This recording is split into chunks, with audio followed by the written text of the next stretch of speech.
नमस्कार दोस्तों, स्वागत है आपका विजय रथ हिंदी एकेडमी पर। आइए आज हम देखेंगे अपना टेस्ट संख्या 07 सॉल्व करते हैं। उलझी आकृतियां नाटक में कितने नाटक संकलित हैं?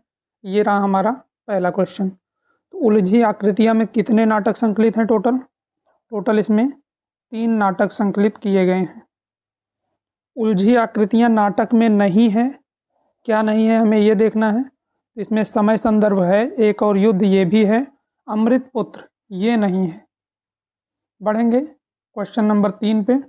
नाटक की भाषा को हाशिए की भाषा किसने कहा? तो नाटक की भाषा को हाशिए की भाषा मुद्रा राक्षस ने कहा है। किसने कहा है? मुद्रा राक्षस ने कहा है।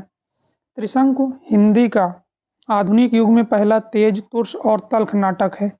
कथन किसका है? दशरथ ओझा का है। बढ़ेंगे अगले क्वेश्चन की ओर, देखेंगे क्वेश्चन नंबर 5। मूर्तिकार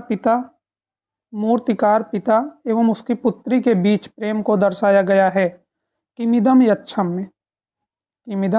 में एक मूर्तिकार पिता और उसकी पुत्री के बीच प्रेम को दर्शाया गया है। पवन चतुर्वेदी की डायरी विधा पूछ रहा है, क्या है विधा? क्या है इसकी? ये नाटक है, पवन चतुर्वेदी की डायरी। बढ़ेंगे आगे, हम क्वेश्चन नंबर 7 देखेंगे।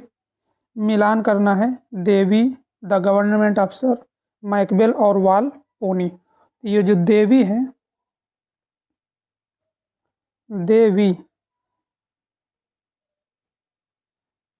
देवी का संबंध है प्रभात कुमार मुखोपाध्याय 3 नंबर से। फिर क्या है हमारा? द गवर्नमेंट अफसर, ये गोगोल का है। गवर्नमेंट अफसर किसका है? गोगोल का है। फिर क्या है? मैकबेथ विलियम शेक्सपियर का है। किसका है ये? William Shakespeare. बचा आपका वाल पोनी, तो ये वाल पोनी किसका है? वेन जॉनसन का है। तो ये था आपका, तो आंसर क्या हो जाएगा आपका? A3, B4, C2 और D1 ये हो जाएगा। बढ़ेंगे अगले क्वेश्चन की ओर, देखेंगे क्या है हमारा अगला क्वेश्चन। निम्न में असत्य है। लघुत्तम वाग्ध्वनि को वर्ण कहते हैं, बिल्कुल सही बात है।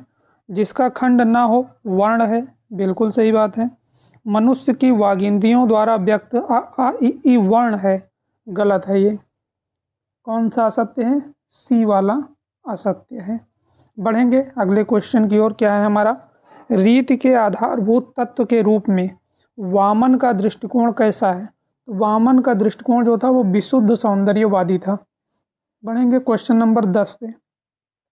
मिलान करना है, क्या है इसमें?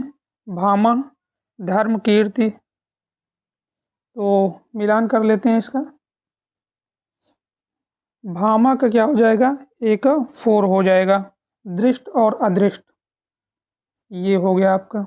कुंतक का हो गया चतुर्वर्ग फल प्राप्ति, व्यवहार ज्ञान, और ये हो जाएगा परम आह्लाद है, यहाँ मिसप्रिंट है, परम आह्लाद। तो ये हो गया इनका कुंतक का। अगला हो गया हमारा क्या है? दंडी का क्या हो जाएगा? ज्ञान और यश, ये दंडी का हो गया। बाकी जो बचे रुद्रट, तो इनका हो गया हमारा क्या? धर्म कीर्ति, अनर्थोपशम और सुख प्राप्ति। तो हमारा आंसर क्या हो जाएगा? देखेंगे हम आगे। आंसर हो गया हमारा A का 4 था, यानी पहला। ठीक। किसने फोकलोर के लिए लोकयान शब्द को समीचीन माना है? तो फोकलोर के लिए लोकयान को समीचीन किसने माना है? इसे समीचीन मानते हैं कौन? कृष्णदेव उपाध्याय। रामदरस मिश्र को किस काव्य संग्रह के लिए वर्ष 2015 का साहित्य अकादमी पुरस्कार मिला है? साहित्य अकादमी पुरस्कार आग की हंसी के लिए मिला है। बढ़ेंगे क्वेश्चन नंबर 13 पे, क्या है हमारा? देखेंगे। बस एक बार पूछा जाता है, यदि अमृत से पड़ता पाला, पंक्ति किस कृति से ली गई है? तो बच्चन की किस कृति से है? ये मधुबाला से है। निम्न में कौन सी कृति बाह्य परिवेश और अंतश्चेतना नामक 2 खंडों में विभाजित है? लोकायतन का 2 भाग है, कौन कौन सा? एक बाह्य परिवेश और एक अंतश्चेतना। बढ़ेंगे अगले क्वेश्चन पे, 15 नंबर हमारा क्या है, भारतीय गणतंत्र के 15 वर्षों का राजनैतिक एवं सामाजिक चित्रण किस कृति में हुआ है? तो अमृत और विष में। किसमें हुआ है 15 वर्षों का राजनैतिक सामाजिक चित्रण? अमृत और विष में। पूर्णिया जिले के एक बंगाली परिवार के चारित्रिक पतन का चित्रण किसमें हुआ है? तो बंगाली परिवार का चारित्रिक पतन का जो चित्रण हुआ है वो पलटू बाबू रोड में हुआ है। जिला पूर्णिया, बंगाली परिवार के चारित्रिक पतन का चित्रण पलटू बाबू रोड में। बढ़ेंगे, देश देशांतर नामक डायरी साहित्य के रचनाकार हैं। देश देशांतर किसकी है? ये कमलेश्वर की है। एक चीज़ आप ध्यान दे पा रहे होंगे, विधा इसमें खुद दे दिया है। क्या है ये? डायरी साहित्य है। तो देश देशांतर नामक डायरी साहित्य के रचनाकार कौन है? कमलेश्वर। नाम इसलिए बड़ा नहीं है कि वह नाम है, वह इसलिए बड़ा होता है कि उसे सामाजिक स्वीकृति मिली होती है। ये द्विवेदी जी के किस निबंध से लिया गया है? ये कुटज से लिया गया है कथन। नाम इसलिए बड़ा नहीं है कि वह नाम है, वह इसलिए बड़ा होता है कि उसे सामाजिक स्वीकृति मिली होती है। बढ़ेंगे अगले क्वेश्चन की ओर। भारतीय प्रौद्योगिकी संस्थान मुंबई का ध्येय वाक्य है। इसका ध्येय वाक्य क्या है? ज्ञानम परमम ध्येयम। ठीक। भत्री बोली किस भाषा के अंतर्गत आती है? तो ये जो भत्री बोली है ये उड़िया भाषा के अंतर्गत आती है। देखेंगे क्वेश्चन अगला क्या है हमारा। होत जगत में चतुराई, जगत राम बस होय। पंक्ति किसकी है? तो ये पंक्ति है कुलपति मिश्र की। होत जगत में चतुराई, जगत राम बस होय, किसकी है? ये कुलपति मिश्र की है।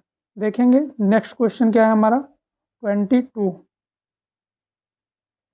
22 नंबर।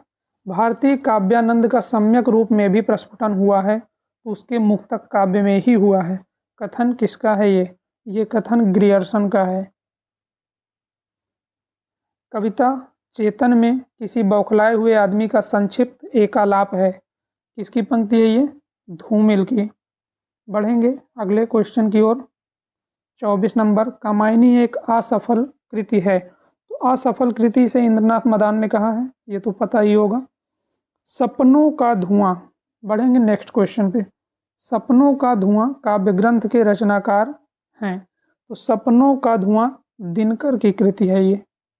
भुवनेश्वर किसके लिए प्रसिद्ध हैं? तो भुवनेश्वर असंगत नाटक के लिए प्रसिद्ध हैं। आलोचना को मनोविज्ञान की शाखा किसने कहा है? रिचर्ड्स ने। Option C. किसने कहा है? रिचर्ड्स ने कहा है। ऑप्शन नंबर सी हो गया आपका। अवलोक नामक टीका किस ग्रंथ पर लिखी गई? अवलोक नामक टीका 10 रूपक पर लिखी गई है। लोक साहित्य की विशेषता नहीं है। लोक साहित्य में शास्त्रीयता थोड़ी पाई जाती है यार। मौखिकता तो हो जाएगी, परंपरा में प्रचलन भी है, सहजता स्वाभाविकता भी है, शास्त्रीयता नहीं होती। बढ़ेंगे 31 पे। शब्द झूठ नहीं बोलते हैं के रचनाकार हैं। शब्द झूठ नहीं बोलते हैं ये कथन किसकी रचना है? ओम प्रकाश वाल्मीकि की है। दोहा चौपाई के स्थान पर बरवै चौपाई छंद का प्रयोग किस सूफी कवि ने किया है? नूर मोहम्मद ने किया था भाई। जितने सूफी कवि थे वो सब क्या कर रहे थे? दोहा चौपाई का प्रयोग। नूर मोहम्मद ने किसका प्रयोग किया? बरवै चौपाई का प्रयोग किया। मैं रूपक हूँ दबी हुई दूब का पंक्ति के रचनाकार कौन है? ये नागार्जुन की पंक्ति है। केदारनाथ अग्रवाल की पंक्ति माझी न बजाओ वंशी किसमें संग्रहित है? माझी न बजाओ वंशी मेरा तन डोलता है, यही है ना। फूल नहीं रंग बोलते हैं। वोल्गा से गंगा विधा क्या है? ये कथा संग्रह है। कथा अर्थात क्या है? ये कहानी। किससे संबंध है इसका? कहानी से है, तो ये आप ध्यान रखेंगे, कहानी है। ठीक।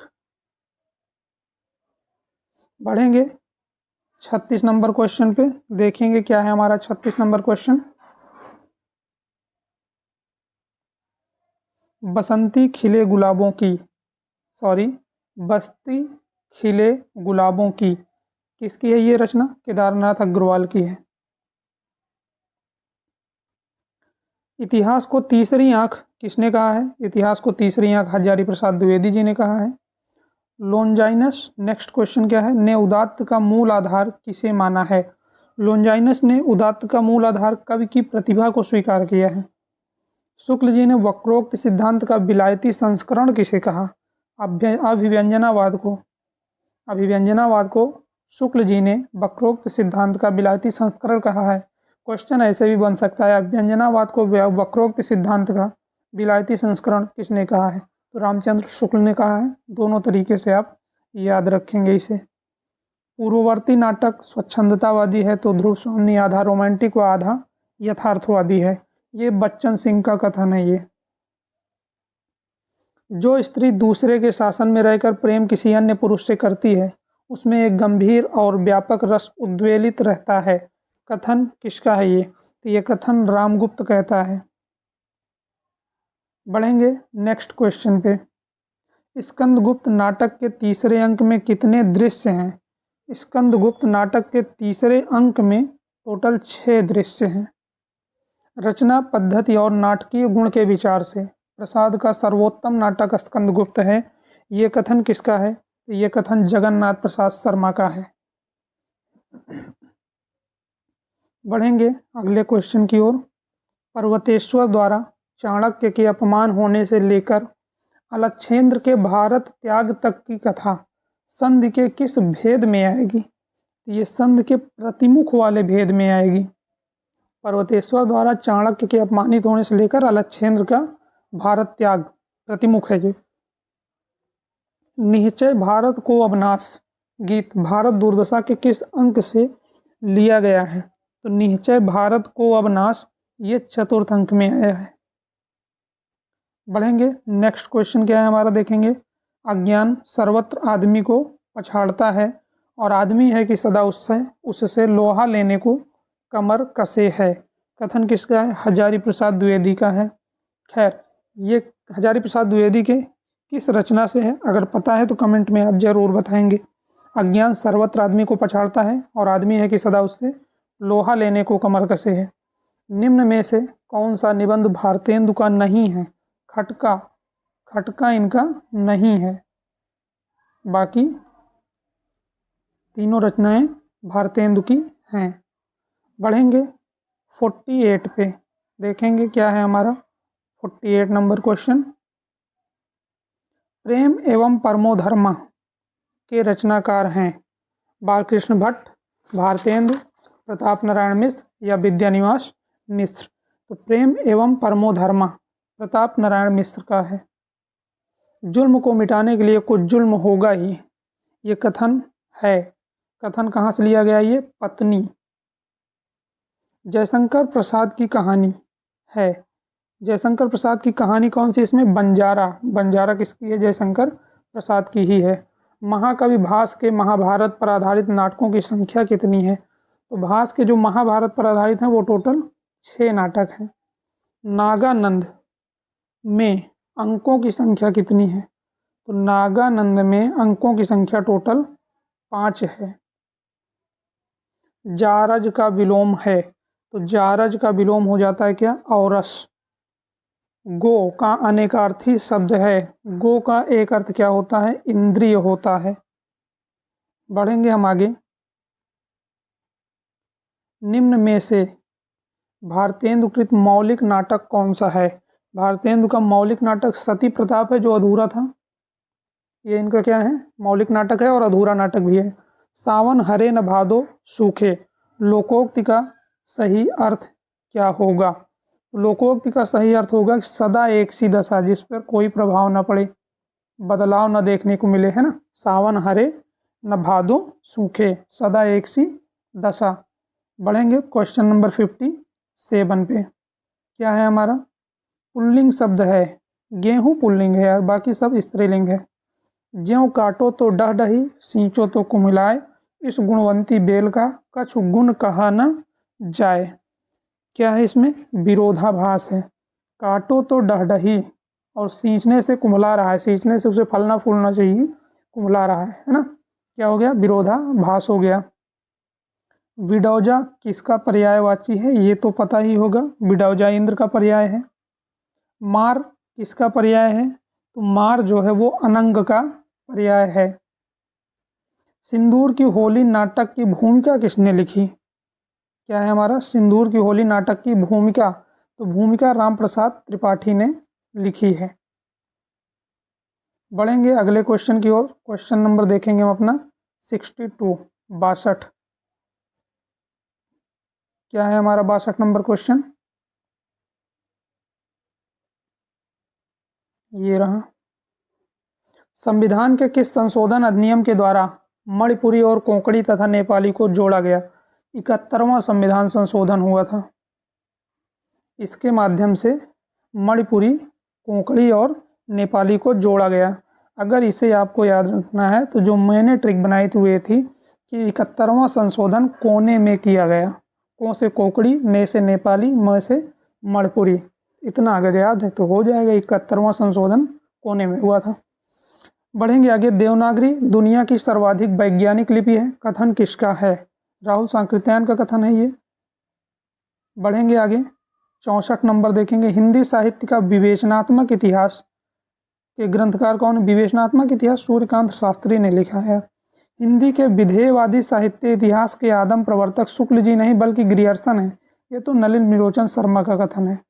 किसका है? इनका है, नलिन बिलोचन शर्मा, डी। बढ़ेंगे 66 नंबर पे। निश्चय ही आचार्य द्विवेदी हिंदी के सबसे अधिक सशक्त इतिहासकार रहे हैं। गणपत चंद्र गुप्त ने कहा है, जिन्होंने वैज्ञानिक इतिहास लिखा था। भक्ति काल को लोक जागरण काल किसने कहा है? तो लोक जागरण काल रामविलास शर्मा ने कहा है। और इसे लोक जागरण किसने कहा है? अगर पता है तो कमेंट में बताइएगा। किसने ब्रह्म सूत्र पर श्री भाष्य नाम से टीका लिखी? रामानुजाचार्य ने। संत काव्य धारा के प्रथम कवि के रूप में राम कुमार वर्मा किसे स्वीकार करते हैं? तो राम कुमार वर्मा नामदेव को स्वीकार किए हैं। विज्ञान योग क्या है, किसकी रचना है? तो विज्ञान योग जो है ये अक्षर अनन्य की रचना है। कबीर की कृत रामायणी का छंद है। कबीर की कृत रामायणी का छंद क्या है? दोहा चौपाई छंद है। दोहा चौपाई छंद है। बढ़ेंगे हम आगे। सूरदास का जन्म स्थल कहाँ है? तो सूरदास का जो जन्म स्थल है वो जयपुर में है। सूफियों के अनुसार मनुष्य के 4 विभाग हैं, उनमें नफ्स का अर्थ किससे है? नफ्स का अर्थ इंद्रियों से होता है। बढ़ेंगे अगले क्वेश्चन पे। 74 नंबर देखेंगे। निम्न में से किस साहित्यकार को सलाका सम्मान से सम्मानित किया गया है? तो किसको सलाका सम्मान से सम्मानित किया गया है? इसमें जो सलाका सम्मान मिला है वो मिला है श्रीलाल शुक्ल को। किसको मिला है? श्रीलाल शुक्ल को मिला है। बढ़ेंगे क्वेश्चन नंबर 75 पे। देखेंगे क्या है हमारा। किस प्रेमाख्यानक कृति में बहुपत्नीवाद का अभाव है? मधुमालती में है, बहुपत्नीवाद नहीं है, है ना। मनोहर मधुमालती की अलग कथा चलती है, प्रेमा और तारा की अलग चलती है। नंददास की किस कृति को वियोगी हर ने हिंदी का गीत गोविंद कहा? हिंदी का गीत गोविंद किस कृति को कहा है? तो रास पंचाध्यायी को। नंददास की किस कृति को कहा गया हिंदी का गीत गोविंद? रास पंचाध्यायी को। किसने कहा? वियोगी हर ने कहा। देखेंगे क्वेश्चन नंबर 77। नंददास की किस रचना में 12 मासा का वर्णन मिलता है? विरह मंजरी। विरह मंजरी में 12 मासा का वर्णन है। दोहावली किसकी रचना है? दोहावली तुलसीदास की है। मेरे नैना विरह की बेलवई, मेरे नैन विरह की बेलवई, सिंचत नैन नीर के सजनी मूल पतार गई। पंक्ति किसकी है? ये पंक्ति सूरदास की है। मेरे नैन विरह की बेलवई पंक्ति किसकी है? सूरदास की है। निम्न काव्य पंक्तियों में तुलसी की किस रचना से है? निम्न काव्य पंक्ति तुलसी किस रचना से है? श्रुत सम्मत हरिभक्ति पथ संयुत विरति विवेक, ये रामचरितमानस से है। श्रुत सम्मत हरिभक्त पथ संयुत विरति विवेक। मैं नया कवि हूँ इसी से जानता हूँ, सत्य की चोट बहुत गहरी होती है। सर्वेश्वर दयाल सक्सेना। राम कथा पर आधारित काव्य कौन सा है? तो राम कथा पर आधारित काव्य भूमिजा है। मत कहो आकाश में कोहरा घना है, या किसी की व्यक्तिगत आलोचना है। कथन किसका है ये? दुष्यंत कुमार। मत कहो आकाश में कोहरा घना है या किसी की व्यक्तिगत आलोचना है, दुष्यंत कुमार का है। शमशेर बहादुर सिंह चित्रकला, संगीत और कविता घुल मिलकर इनके यहाँ रचना संभव करते हैं। कथन किसका है ये? रामस्वरूप चतुर्वेदी का है। क्वेश्चन नंबर 85 हम देखेंगे, शमशेर की मूल मनोवृत्ति एक इम्प्रेशनिस्टिक चित्रकार की है। कथन किसका है ये? मुक्तिबोध का है। शमशेर की मूल मनोवृत्ति एक इम्प्रेशनिस्टिक चित्रकार की है, मुक्तिबोध। किसी और कवि की विशेषताएं उसका इतिहास न हो, मुक्तिबोध की कविताएं अवश्य उनका इतिहास हैं। कथन किसका है ये? श्रीकांत वर्मा का है। बढ़ेंगे क्वेश्चन नंबर 87 की ओर। किस कविता को नामवर सिंह ने अस्मिता की खोज के रूप में विचार व्यक्त किया है? किस कविता को नामवर सिंह ने अस्मिता की खोज के रूप में विचार व्यक्त किया? अंधेरे में कविता को क्या कहा उन्होंने? अस्मिता की खोज के रूप में व्यक्त किया। उस साहित्य की कोई प्रतिष्ठा नहीं हो सकती जिसमें कोई सांस्कृतिक अस्मिता नहीं होती। ये अज्ञेय का कथन है भाई।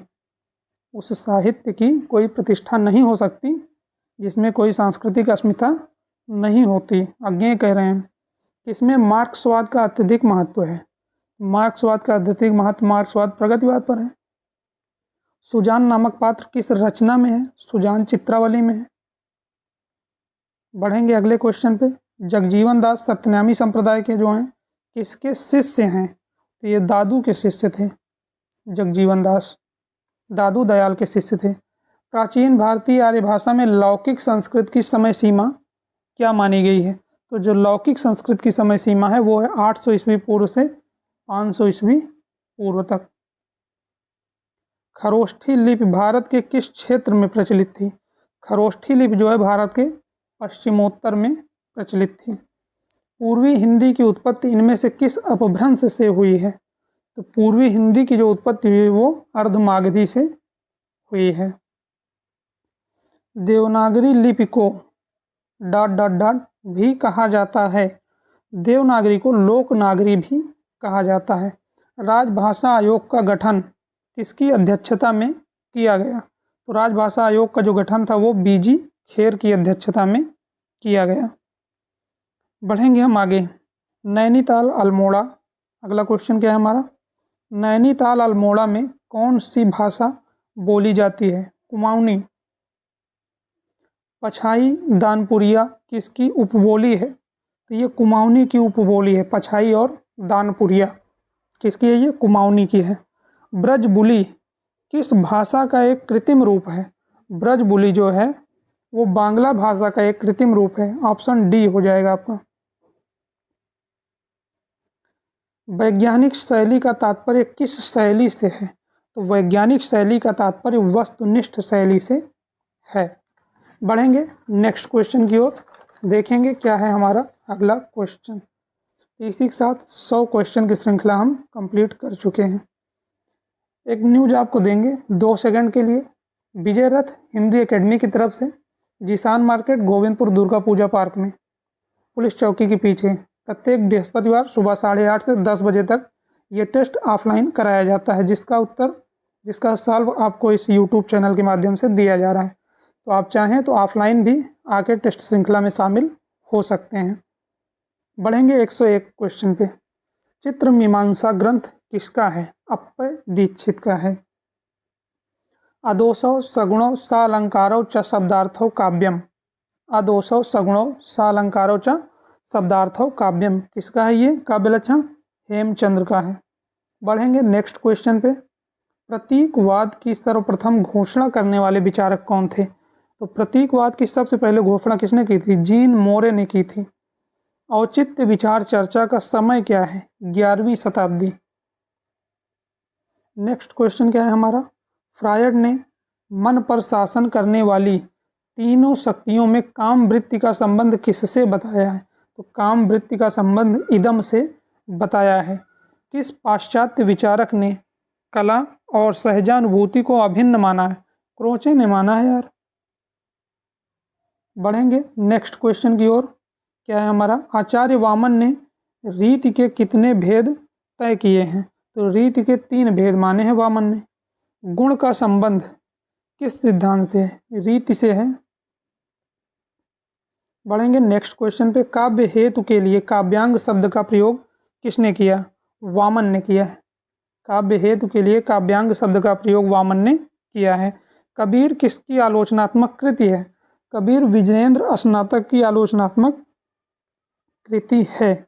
बढ़ेंगे क्वेश्चन नंबर 111 पे, भूषण ग्रंथावली के संपादक कौन है? विश्वनाथ प्रसाद तिवारी हैं इसके संपादक। भारतेंदु हरिश्चंद्र एक अनुशीलन के रचनाकार रामरतन भटनागर। यदि प्रबंध काव्य एक विस्तृत वनस्थली है तो मुक्तक एक चुना हुआ गुलदस्ता। कथन से तो आप परिचित ही होंगे, शुक्ल जी का है। तार सप्तक के कवियों में शामिल नहीं हैं। अज्ञेय जी बिल्कुल हैं। तार सप्तक कब आया था? 1943 में। अज्ञेय, रामविलास शर्मा दोनों लोग हैं। देखते हैं आगे क्या है ऑप्शन। प्रभाकर माचवे ये भी हैं। भवानी प्रसाद मिश्र ये नहीं है। अगर आपको पता है भवानी प्रसाद मिश्र तार सप्तक के किस भाग में आते हैं तो आप कमेंट में हमें ज़रूर बताएंगे। क ख ग पत्रिका का संपादन किसने किया? क ख ग पत्रिका का संपादन लक्ष्मीकांत वर्मा ने किया है। सुजान विलास सोमनाथ की रचना है। बढ़ेंगे आगे 117 नंबर, कल्पना मानव मस्तिष्क की बिंब विधायिनी शक्ति है। कल्पना मानव मस्तिष्क की बिंब विधायिनी शक्ति है। कॉलरिज का है ये। निम्न में से ध्वनि विरोधी आचार्य हैं। भट्टनायक हैं ध्वनि विरोधी। ठीक, बढ़ेंगे हम आगे। अरस्तु ने नाट्य के कितने तत्व माने हैं? अरस्तु ने नाट्य के टोटल 6 तत्व माने हैं। भूले बिसरे चित्र में कितनी पीढ़ियों की कथाएं ली गई हैं? टोटल 4 पीढ़ियों की कथाएं इसमें वर्णित हैं।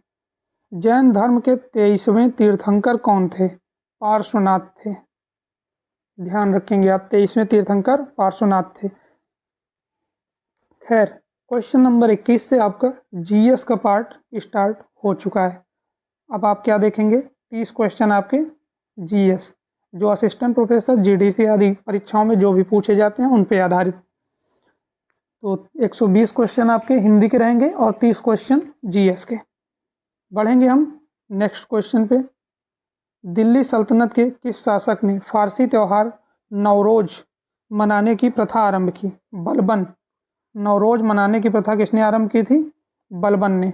भारतीय राष्ट्रीय कांग्रेस के किस अधिवेशन में असहयोग आंदोलन का प्रस्ताव रखा गया था? 1920 नागपुर। डी। बढ़ेंगे आगे हम। अंतरिक्ष में प्रवेश करने वाले उल्कापिंड वायुमंडल की किस परत में पहुंचने पर जल जाते हैं? जब ये मध्य मंडल में पहुंचते हैं तब ये जल जाते हैं। ब्रह्मपुत्र नदी को तिब्बत में किस नाम से जाना जाता है? तो वहाँ सांगपो नाम दिया जाता है ब्रह्मपुत्र को तिब्बत में। बढ़ेंगे नेक्स्ट क्वेश्चन क्या है हमारा। भारत की किस घाटी को देवताओं की घाटी के नाम से भी जाना जाता है? तो जो कुल्लू घाटी है उसे देवताओं की घाटी कहा जाता है। कौन सी भूकंपीय तरंगें सबसे अधिक प्रभावशाली व विनाशकारी होती हैं? तो जो यल तरंगें होती हैं, धरातलीय तरंगें, वो सबसे अधिक प्रभावशाली और विनाशकारी होती हैं। बढ़ेंगे क्वेश्चन नंबर 128 पे, देखेंगे क्या है हमारा। तो 128 नंबर में है, भारत की अरावली और नीलगिरी पहाड़ियाँ किस प्रकार के पर्वत का उदाहरण है? तो ये अवशिष्ट पर्वत हैं ये। बढ़ेंगे नेक्स्ट क्वेश्चन पे, क्या है हमारा। भारत में लोक सेवा आयोग का गठन 1926 में किस आयोग की सिफारिश पर किया गया? तो ली आयोग की सिफारिश पर किया गया। सी हो जाएगा आपका।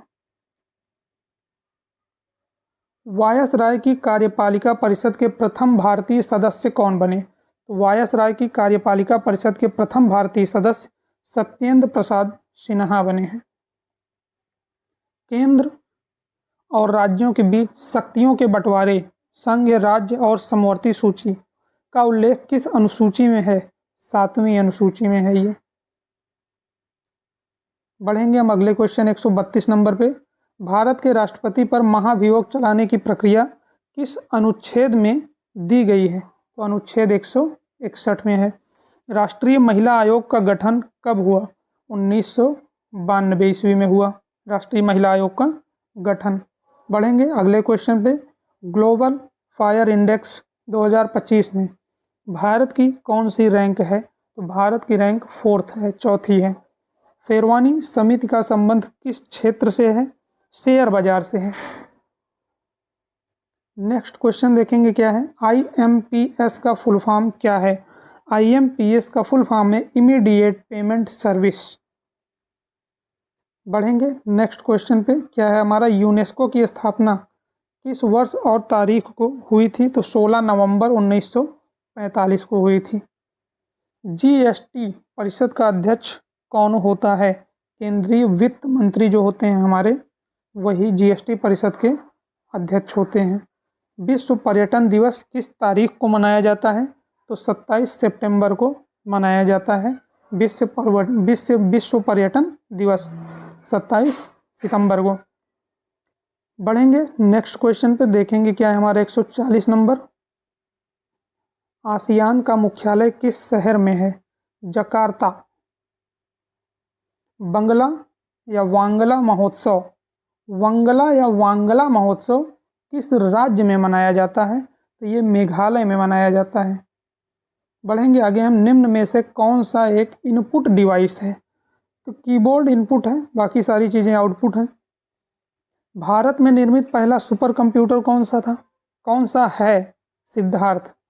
भारत में निर्मित पहला कंप्यूटर कौन सा है? भारत में निर्मित पहला कंप्यूटर पूछ रहा है तो सिद्धार्थ है। बढ़ेंगे नेक्स्ट क्वेश्चन पे। निम्न में से कौन सा एक ऑपरेटिंग सिस्टम नहीं है?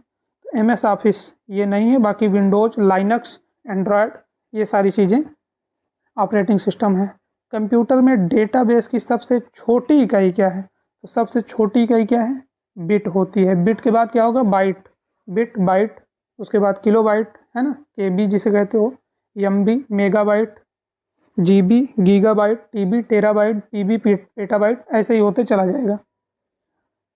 बढ़ेंगे हम आगे। मार्च 2025 में नासा के एस्ट्रोनॉट बुच विल्मोर एवं सुनीता विलियम्स की पृथ्वी पर वापसी SpaceX के किस स्पेस क्राफ्ट पर हुई? ड्रैगन। नेक्स्ट क्वेश्चन क्या है हमारा? FLY 91 के संदर्भ में कौन सा कथन सही है? तो कौन सा? यह भारत में शुरू की गई नई एयरलाइन है। बिल्कुल सही है। इसकी पहली उड़ान 18 मार्च 2024 को मनोहर अंतर्राष्ट्रीय हवाई अड्डे से शुरू हुई। यह भी सही है। तो 1 और 2 दोनों सही हैं। बढ़ेंगे हम आगे। 148 नंबर देखेंगे। किस देश के राष्ट्रपति ने अंग्रेजी को देश की आधिकारिक भाषा के रूप में नामित करने वाले कार्यकारी आदेश पर हस्ताक्षर किए गए हैं? फिर से एक बार देख लेंगे क्वेश्चन। किस देश के राष्ट्रपति ने अंग्रेजी को देश की आधिकारिक भाषा के रूप में नामित करने वाले कार्यकारी आदेश पर हस्ताक्षर किए हैं? संयुक्त राज्य अमेरिका। रक्षा मंत्री राजनाथ सिंह ने किस शहर में ब्रह्मोस एरोस्पेस प्लांट का उद्घाटन किया है, जिसका उद्देश्य हर साल 80 से 100 सुपरसोनिक क्रूज मिसाइलों का उत्पादन करना है? लखनऊ। आज के लास्ट क्वेश्चन को हम सॉल्व करेंगे। निम्न में से किसे दीनानाथ मंगेशकर पुरस्कार 2025 मिला है? तो नटराजन चंद्रशेखरन को मिला है। उम्मीद करता हूँ प्रश्नोत्तरी आपको अच्छी लगी होगी। तो ठीक है, इसी के साथ हम आगे बढ़ते रहेंगे। मिलते हैं प्रश्नोत्तरी संख्या 08 के साथ। तब तक के लिए धन्यवाद।